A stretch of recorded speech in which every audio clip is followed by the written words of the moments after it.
Semareka den Prayitna mungging sejati semulireka bali kilar-kilar semedi tengahing latar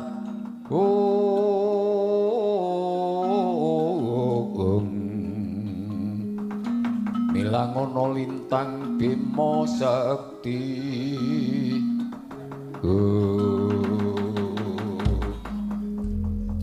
Siwa Semar kula Den kok ana swarane Maruta kang banter prasasat lakuning Sindung Riwut Bayu Bodro wah niku genah lakuning bangsane Jim Setan Priprayangan mumpung dereng caket ajeng kula tamani Kumbala Geni utawi kula tamani dayane ngaji sepi angin yen lumrah kuntal saking padaratan mboten ajeng ganggu gawe kali Ndara Abimanyu Angkawijaya ya yen pancen mangkono mara gagi tamakna japa mantramu lan mantram saktimu Kakang Semar ing kono Kilurah Badranaya dupi wis midhanget swantening angin ingkang ageng pating grepyak pating jethot swarane yektine lakuning para Yaksendra lan lakuning Wadyabala Baju Barat saknalika ing kono kataman dayane ngadi sepi angin kontal dening Maruta dawah tebih sak perangan samya luru ing pandelikan awit saking dayaning Kelurah Semar Badranaya dupi mulat Sang Bendara saknalika gupuh-gupuh matek dayaning Aji Sepi Angin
Siwa Semar kula Den iki wis kena dayaning Kumbala Geni kasunyatane lumajar kapiandhem Siwa Semar nggih lajeng kersanipun ora kesuwen ayo wetu dina iki enggal sumusul marang para bendaraku lan pepundhenku ingkang ana ing negara Ngamarta kaya ngapa sungkawane Waji Ngamarta monggo kula dherekaken Nara Garwa lan Petruk Bagong Bagong anak wong Petruk anak wong Gareng anak celeng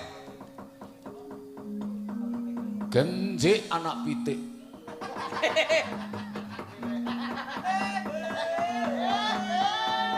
ayo le padha tutpuri marang Gendara monggo Pak kula dherekke ya Mario tak dherekke ya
madyaning Wanawasa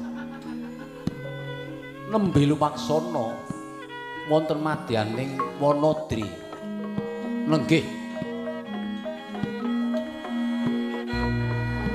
Wong Agung Dwarawati Prabu Sri Bathara Kresna kadherekaken ingkang rayi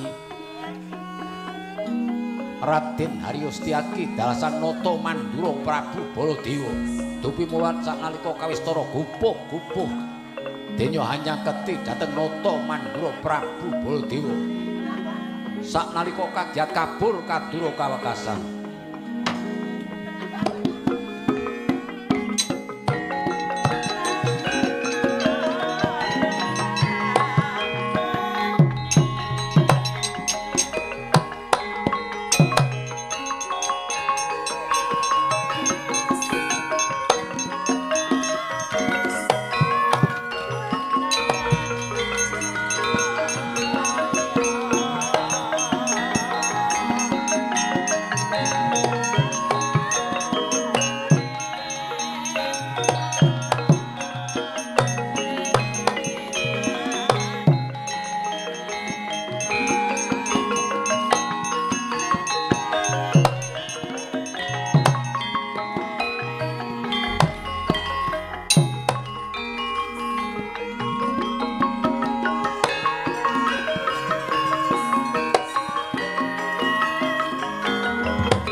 janing yaning talaga kadilangit kang menyer mambang tepas wulan apa manikum apa manikum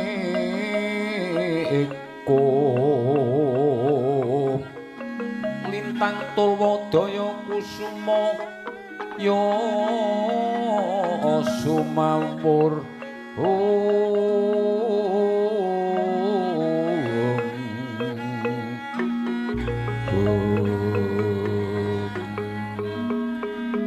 lintang tulwadaya kusumaya sumamur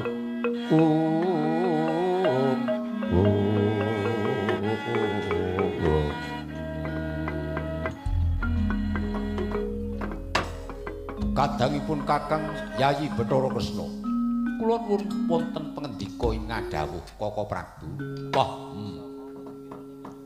kanthi dayaning pun Kakang kang tatkala semana sumengka pawarta sing tak krungu jarene Yayi Samyaji ora kawistara nang di papan padunungane lha yen nganti mengko ora bisa ketemu banjur iku dadi tanggung jawabe karo Yayi Prabu Bathara Kresna inggih Kaka Prabu estunipun menika ingkang murwakani dados risak ing peperintahan ageng ing negari Ngamarta mboten wonten malih kejawi namung para kadang Ngamarta menika prihatos sanget anggenipun badhe nyuwunaken pangapura dhateng keparenging Rama Prabu Pandhudewanata ingkang samangke sampun kajumpana ing Ngamiyan. Yo, yen mangkono pun Kakang ngamungkari nderek kersane Yayi Prabu Bathara Kresna. Dimas Tyaki kula wonten paring adhawuh aja nganti kesuwen selak dadi pangarsa-arsaning para kadang Pandhawa lan mesakake kadang-kadangmu kaya ta Dimas Werkudara, Dimas Janaka kembar lan liya-liyane yen perlu dilulipur anggone nandhang sungkawan indriya. Inggih ngestuaken dawuh timbalanipun Kanjeng Koko Prabu. Ayo Yayi Kresna gegancangan monggo kula dherekaken Koko Prabu.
Kang kinariosan sambeting carita nggih wonten ing Kahyangan Suralaya.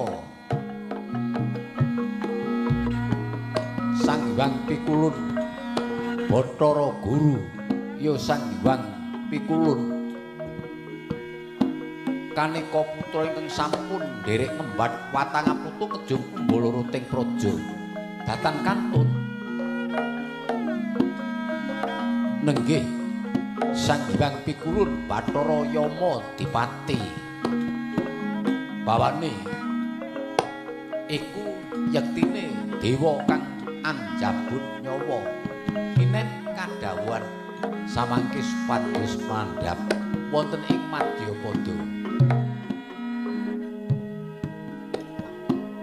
bawane sampun sawetawis denya lenggah wonten caketing Bale Maratapa ya dampar marcu Kundamanik saknalika kagiat kabur kadura kawekasan Sang Hyang Pikulun Giripati.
Pus meraina sumobang Hyang Haruna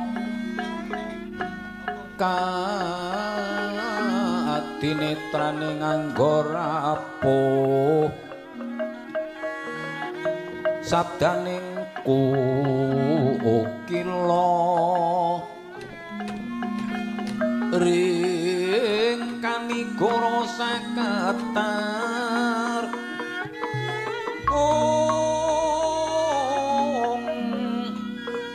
lirik ini donganing lir wusing pinit panca babetoke ngayam mono ku melapat jaring gegono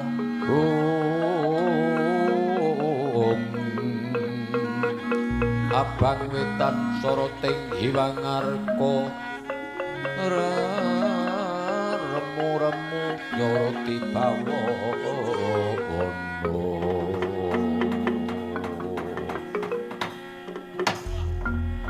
Ong Ajwalaju pangastuti palungguhan ulun Kakang Bathara Nurada Kakang Kaneka Putra Totolo merkencong warundhang yahak punapi di guru Kepara majeng wenten pangayunan ulun sedya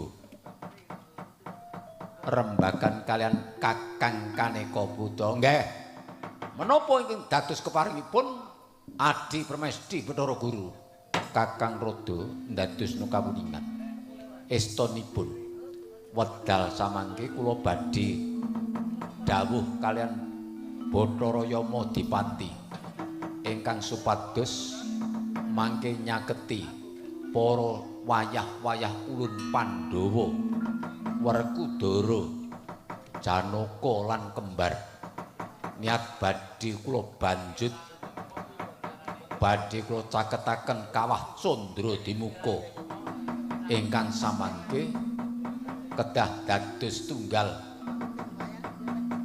kalian sukmanipun Pandhu Dewaya napa Dewayana ya Pandhu Dewanata ingkang samangke sampun sarengan kalian Dewi Madrim Rada dedali dukun Katunya kang kalit piiran ngiling ana doaning kayangan rasa uduk pangudal-udal ketut nimpal tumiping Samudralaya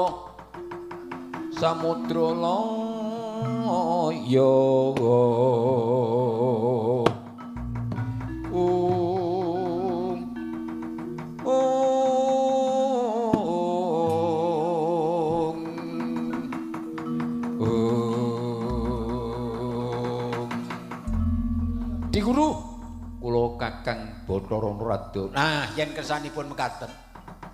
Menika tanggal jawipun Adi Pramesti Bathara Guru bebasan tunggak dadap boten melu garap tunggak waru boten tumut-tumut. Purba wisesanipun mangke wonten sanipun Adi Guru mbok menawi wonten tumusing walekan. Oh inggih. Inggih Kakang Kaneka Putra kula ingkang tanggal jawab. Yama Dipati Ong bilahing wonten paring dawuh pukulun meduna ning negara Ngamarta supaya nyendal mayang Werkudara Janaka lan kembar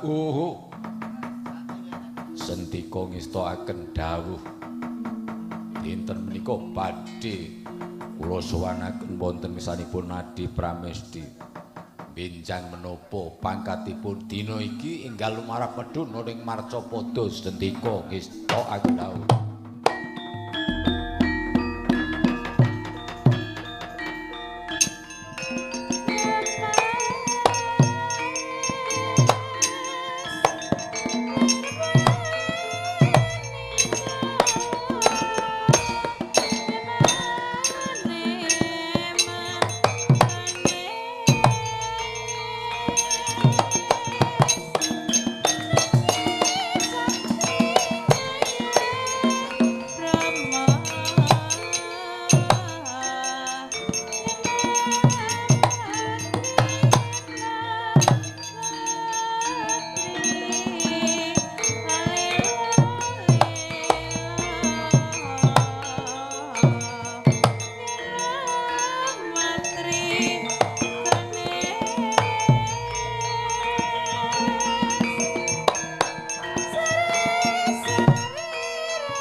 adikku.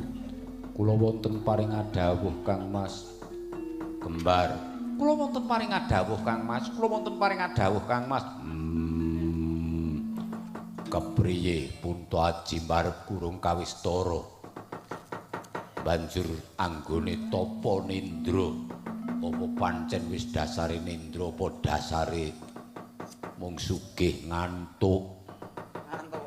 Iki kula sumanggaaken dhateng sanipun Kang Mas Bratasena.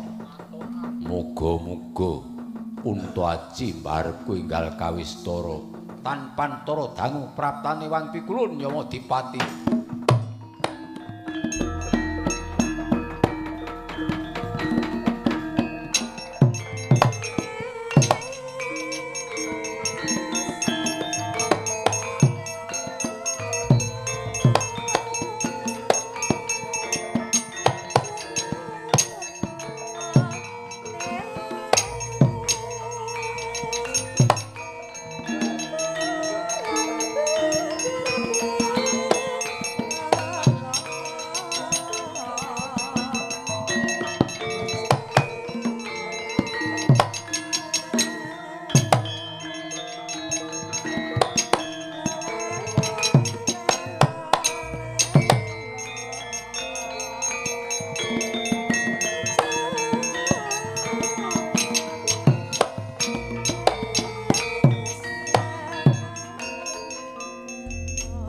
Bima Syangga Kara Sudibya Sawara-wara Mbal-umbul gadanira pitung kedhi sedeng Bima nyaur punake amjur telenging samudra laya ndudut usus nglaka ludira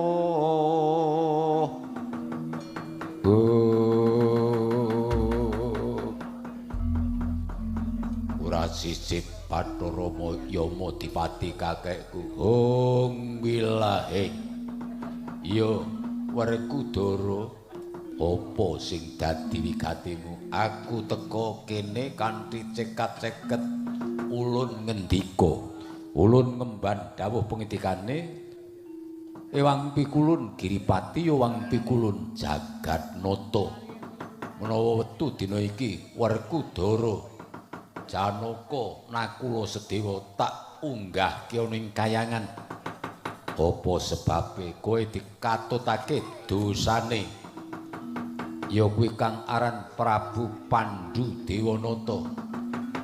Mula wektu dina iki Pandhu Dewanata wis kebacut luput ora iso di ngapura dipapan kono ing neraka jahanam.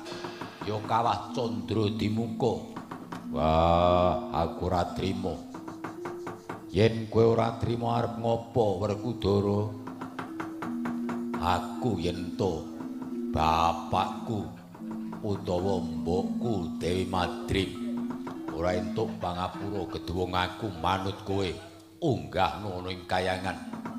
Aku cemplungno kawah candra dimuka. Jalaran Pandhawa kuwi mukti siji, mukti kabeh. Nanging yen siji nandhang Papa Cintraka kabeh padha wae nyangga sangsaraning urip. Mula wektu dina iki aja mingkok Pandhu bapakku Janaka Werkudara Nakula Sedewa Soroh pati karo dewa kayangan Suralaya. Weh lah kowe aja ngacap ayo manut karo aku ya tak oke sing aku.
semene kang dadi cobane ngaurip ora ngira babar pisan yen to ana lelakon kang kaya mangkono.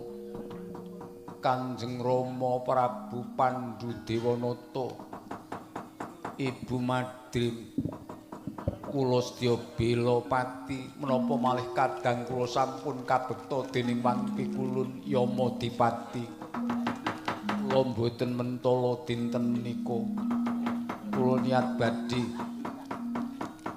bela pati manunggil kaliyan para kadang Pandhawa. Muga-muga Jawata bisa ngudanani entuk penganteng enteng tumrap dosaning sesembahanku. Cinarita kocapa ing kono. Narendra ngamarta Prabu Wuludistira ya Prabu Yudistira ya Prabu Puntadewa. Jroning batos ngudarasa dhateng ingkang Rama Pandhu ingkang nandhang kalepatan dereng pikantuk swarga maksih wonten neraka jahanam ugi taksih wonten caketing kawah Candradimuka tumub jroning pasundulan tuwuh tumusing malaikat padha saknalika ilang sipate Prabu Puntadewa dadi Gandharwa sak gunung rong gunung pitung gunung sak perapatan jagat.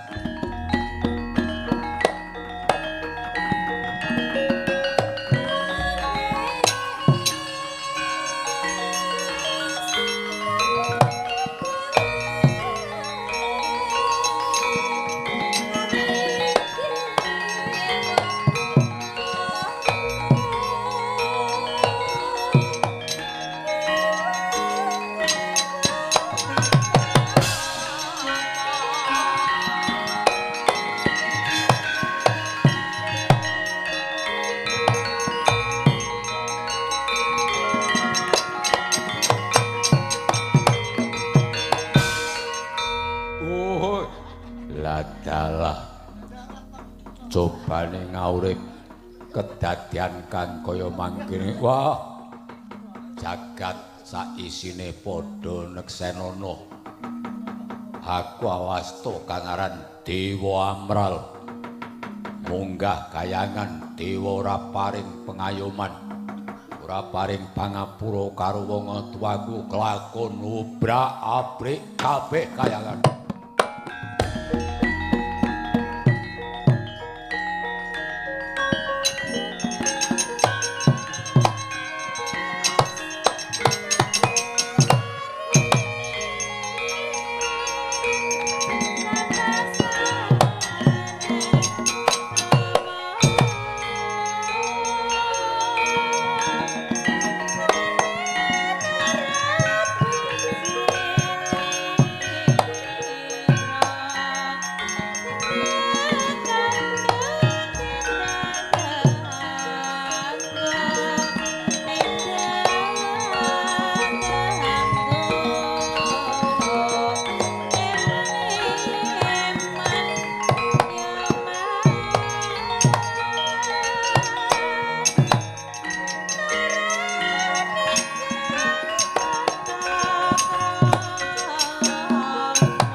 Ismnya kang lagya kamanungsan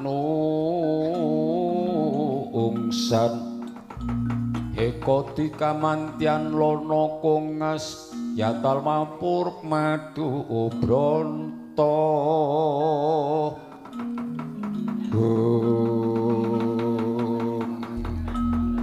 wah jlamprong adiku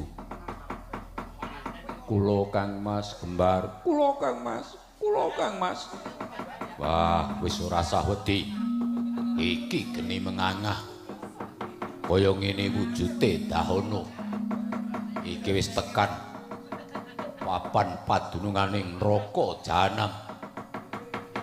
Mbok menawa iki dadi sarana awake dhewe sumusul karo Bapak Pandhu Dewayana ya Ibu Madrim ayo padha nyemplung telenging Dahono. Monggo kula dherekaken. Ing kono Raden Janaka Nakula Sedewa dalasan Radyan Werkudara.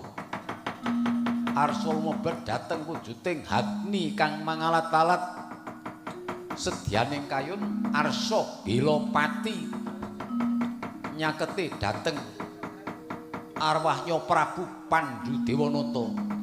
Kocapa saknalika Dahono ical tanpa wusana awit ing kono ana tetembungan Suradira Jayaningrat bisa lebur dening pangastuti. Rene saknyataning para satriya Pandhawa kang bener ingkang tumindak Daksura ora kaya kaki Bathara Guru. Dahono ilang bablas saknalika pinanggih arwahnya Prabu Pandhu Dewanata lan Dewi Madrim.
Mirim kembang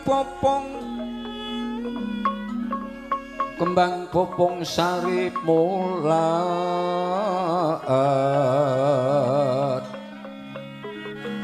kembang karang sang rerayungan loma lengkuk tumulung rumambat wit pulo soto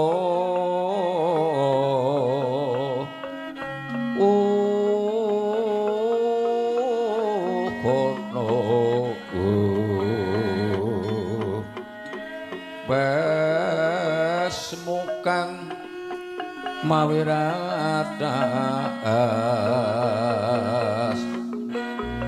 pacar banyu tarate mas rarayungan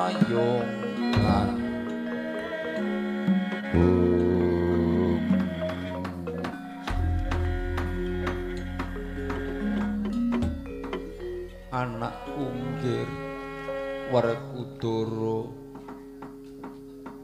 Wah, Pandhu bapakku, aku arep Kilopati. Aku melu nyemplung neraka jahanam. Janaka kula Kanjeng Rama. Wektu dina iki isa ketemu ana ing papan kene kula nuninggih ngestakaken dawuh. kula nyaosaken sembah pangabekti iya tak tampa lakon sing wis kebanget ana ing anggaku tak tampa tak trima jer aku nalika semana luput marang ngesaning para Jawata. Iya. Lajeng keparingipun Kanjeng Rama kados pundi? Ya wektu dina iki tak lakoni. Muga-muga mengko aku entuk pitulungan. Banjur aku diwenehi pangapura marang para dewa. Jagat Bendara, kowe sapa bocah loro? Kula menika ingkang dipun wastani Nakula Sedewa ingkang duing nguni alitanipun kula menika Pinten Tangsen. Mula yen ngono kowe kuwi putraku nggih. Aku tak rewangi sida kunduran nalika semana merga aku nglairake marang jeneng para sakloron. Banjur saiki lagi bisa ketemu ana ing alam Kawah Candra Dimaka sedyaku alam kasuwargan ning yo kepiye meneh kula. Wah, Pandhu bapakku madrim ibuku, aja kuwatir yen to mengko kowe ora bisa entuk pangapura, muga-muga dewa paring pangapura. Kocapa ingkang dumunung wonten mriku ora kaya Dewa Amral.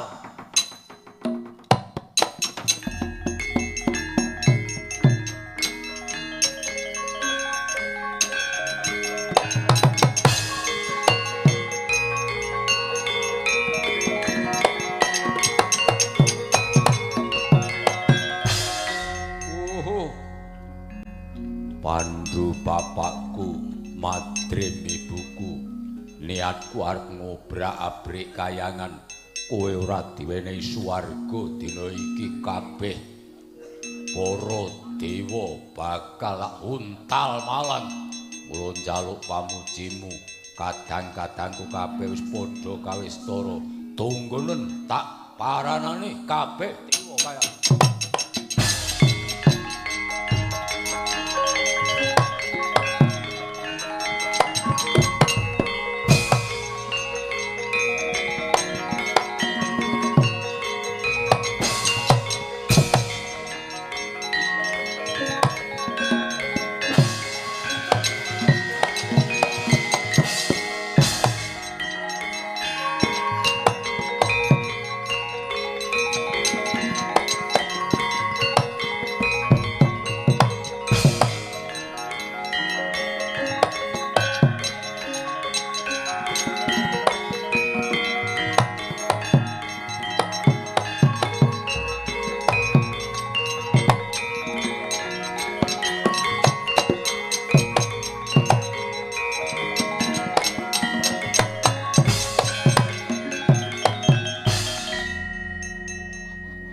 padakake ana Rasaksa.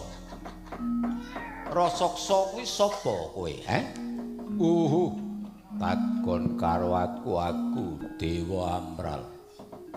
Kowe sapa? Rak ya kudune ngerti. Pangling karo wonge ora pangling karo pelagehane. Kuwi nek piyayi kakung sing kaya aku ki kudune waspada ing tingal karo sliramu, buta. Wah, wadadida. Keterangane iki wargaku karepmu ngopo? Aku ya kepengin melu njalukake pangapura. Wong atuwaku ya kuwi Paman Pandhu Dewanata sing wis kajumpana ing Ngawiyat.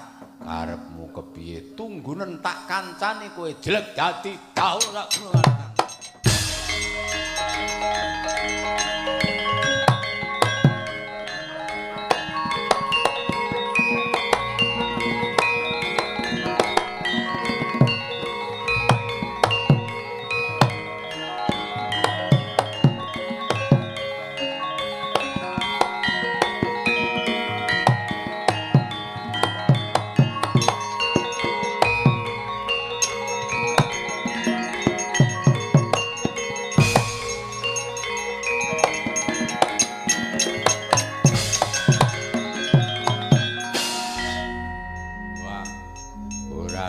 pira ana bature iki. Aku nyambat karo kowe wakane. Kowe lah kowe arep nyambat ngopo nguyak-uyak Bathara Guru. Ora ngunggahke swarga untal malam. Woe tak dagelake.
Bathara Guru.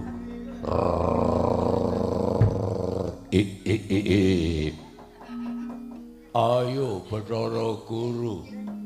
Kowe ora nyuwargake Prabu Pandhu aja takon desa untal malang. Kakang Rada. Kula wonten mriki dikuru tunggak dadap boten melu garap tunggak waru boten tumut-tumut. Wah, yan. Iki kepiye Bathara Guru kowe ngunggahke swarga ngapura lupute Pandhu ora ngapura lupute Pandhu. Aja takon dosa untal malang.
Saiki aja kelakon nek guru ra kajen.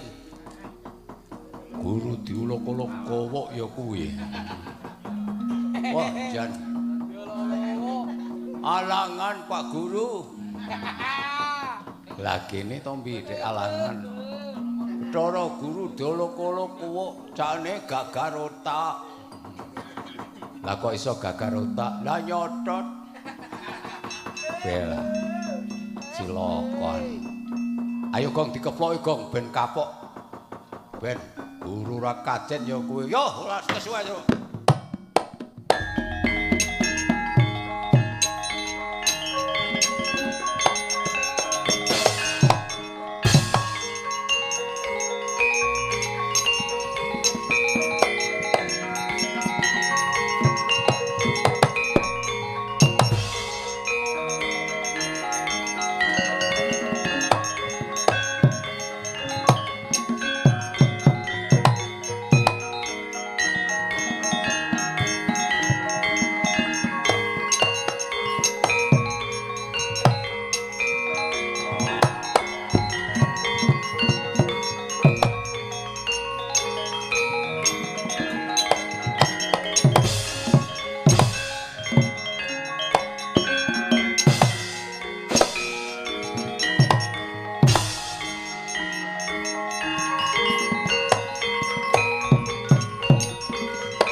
Dewa yanuntun wong kasasaran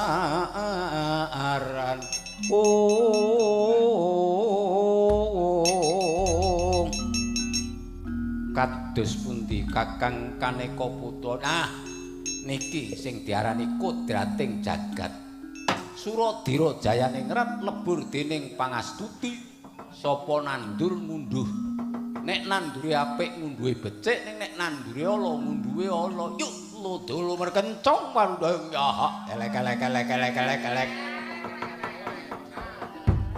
Lajeng kados pundi Kakang Rada? Lah niku pripun? Nek Pandhu mboten diwenehi pangapura, mboten diunggahke swarga. Ampun takon dosa, dewa-dewa kabeh bubar mawon tumpes tapis tanpa tilas. Elek. Inggih. Kula pancen ngrumaosi Kakang Bathara Narada ingkang lepat yektosipun kula. Mongko lembuhan dini menika estunipun kedadosan saking wujuding manungsa. Lembuhan dini kedadosan saking ratu ingkang tatkala semanten ingkang jejuluk Prabu Aroh Danaya menika kedadosanipun lembuhan dini. Menika Narendra ingkang ngrumini purwaning dadi ratu ing tanah Sabrang tunduk kalian kula satemah dados titian kula. Lah nggih, nek mboten panjenenganipun Adi Bathara Guru mun saged nelukaken. Ning kosok wangsulipun Adi Pramesti Bathara Guru ora ngunggahke swarga karo Pandhu Dewayana. Mangke mboten namung Pandhu saged ugi sampeyan dikeroyok kalih Pramuka.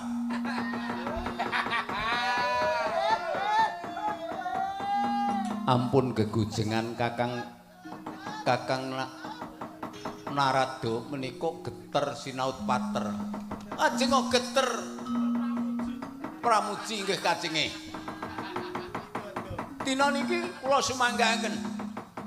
Kula pun matur tunggak dadap ra ngelunggarap tunggak warung mboten tumut-tumut. Kakang Rada jagat saisine supados anekseni. Murih tentreming kayangan Suralaya. Sakmenika Pandhu badhe kula papanaken wonten ing swarga. Malah kepara Pandhu samangke kalian Madrib atur wuninga dhateng para putra-putranipun Pandhu badhe kula papakaken swarga ingkang tundha sanga. Nggih, mpun cetha Sampun Kakang Rada. Mboten molak-malik, mboten Kakang Rada. Mboten muring-muring, mboten Kakang Rada. Mangke nek muring-muring dewa kabeh mang sing ngeni. Mboten Kakang Kaneka Putra, kula mboten ajeng duka. Ya wis. Yen ngaten kula semanggaken dhateng Adi Guru. Ger Werkudara Janaka Piten Tangsen kembar Punta Dewa.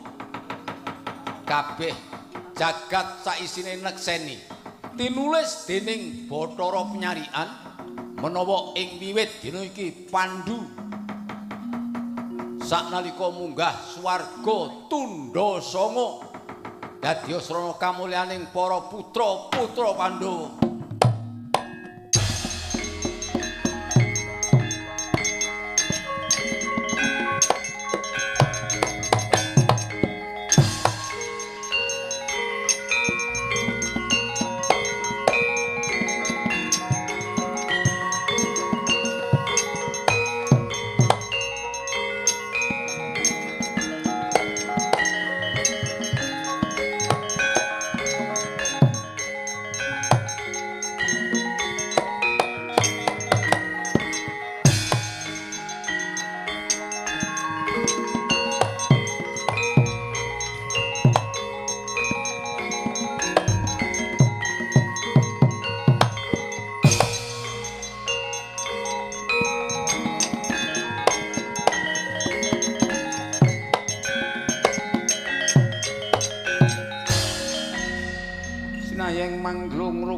Kang macakrane ira kumitir ning asta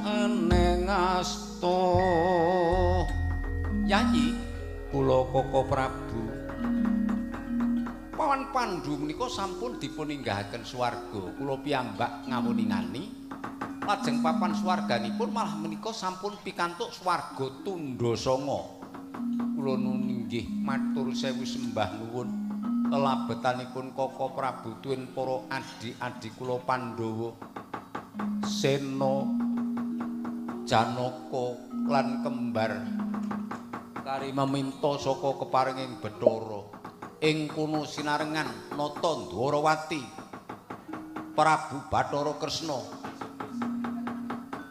sampun pikantuk swargane Prabu Pandhu Dewanata tinampi sak tataning kadewatan ing kayangan Suralaya nyarengi Bathari Sri lan sedana mandhap wonten ing Madyapada jumujug wonten ing bumi Karanggebang apa kang kinancepake among Narakesma mbucal wiji wonten ing Tegal Kepanasan ing antarane pari genjah putu wulu putih menurun lan segreng liya-liyane bisa lemu aos para kasimpar, para kapendhem, para gumandul. Yekti kawistara ambiyet woe kambil gejah gedabyah sinawung pelem gadung golek lan tali jiwa. Semanten ugi ingkang dipun westani empon-empon demawah ingkang wonten ing sak nggon-anggon. Wi gembili sak kendi-kendi. Gembulu, gembili wi sak panunggalane katon pating pedhukruk yen to Kacandra pindha waranggana ngampet Matirta. Kajawi saking punika wontenipun tanem tuwuh benjang kadunungan Bathari Sri saknalika bisa lemu aos anjalari gemah ripah loh jinawi tata titi tentrem kawula ing Karanggebang sak kiwa tengene.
Badranaya kepiye?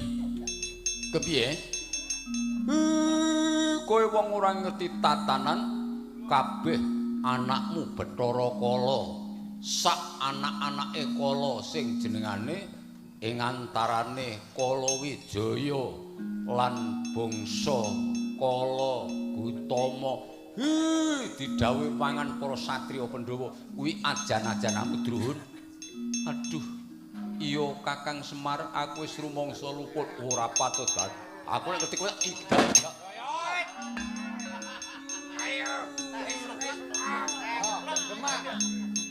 Aku mangkel karo kowe. Aduh, Kakang Semar, aku wis rumangsa luput kepiye? Kabeh antarane anakmu Kala Ngadang, Kala Janggol, Sekeblak Sekiyak Sang Hyang Blegedapa lan Sionjonjo gawanen minggat. Ing antarane Kala Bamban, Kala Slendep, Kala Jengking sak penunggalane Kala Lodoh kuwi gawanen teplek.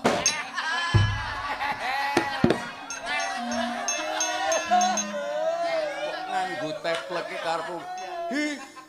Kowe iki mbiyen le ngangkah aku nganti kecilu-cilu. Ayo. Ojo Kakang, aku ojo nganti kok teplek kepiye?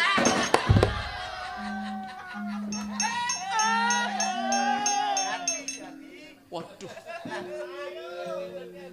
cilaka aku Kakang Semar, aku tak bali anak turumu gawanen kabeh sing diarani Jim Setan Prayangan Ilu Banaspati Jubeksa Bujingah Jrangkong Warudoyong Tetek Melek Kokok Beluk Blegeduak sak wadya balane gawanen kabeh tak teplek sik.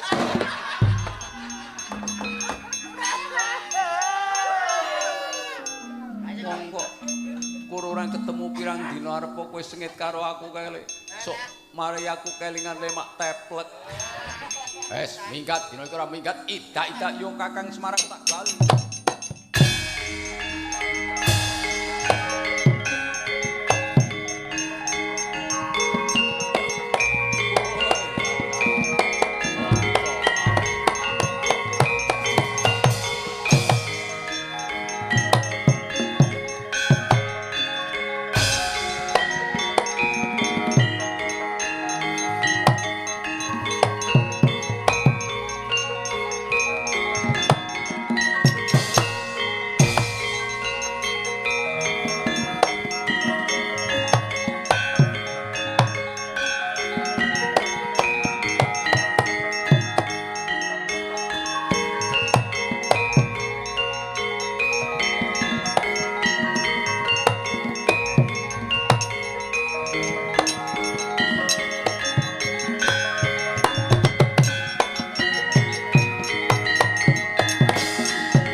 Gatining carita jenang Sela Wader kali sesonderan apuranta yen wonten lapat kawula. Pak Werkudara wektu dina iki ayo tak kenceng Baratayuda jaya pinangun. Wah Kurupati kakangku ora kena tak eman nggonmu mungsuhi para satriya Pandhawa. Karepmu apa aku manut yen ora minggat kelakon uncali tungkak gepeng bangke. Wah aja ming tungkakmu gadamu legane ngatiku kelakon rupaku.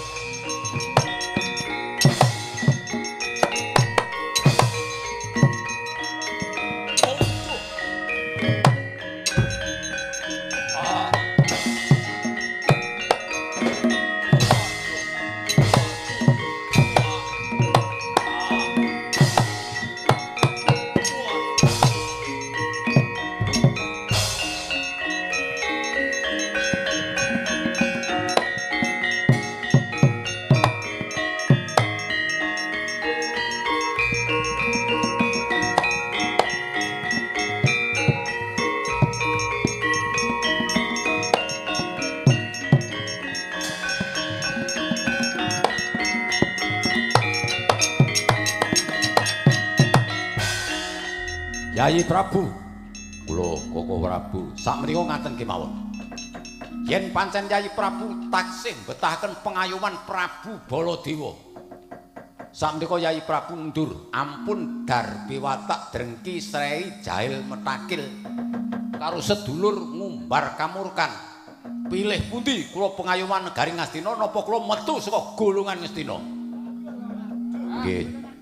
Nggih, kula nderek. Upaminipun Koko Prabu badhe medal kula sumanggaaken. Lah arep sapa wong nek saben dina mung diseneni wae ya trima metu aku. Nggih. Yen pancen ngaten Koko Prabu lepat nyuwun pangapunten. Bali nyengkul Ngastina. Monggo kula derek.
Paripunaning cariyos Pandhu Swarga dadi srana katentemaning jagat raya. Mangga Jaya Wijayanti dirga ayu kang pinanggih ing wuri.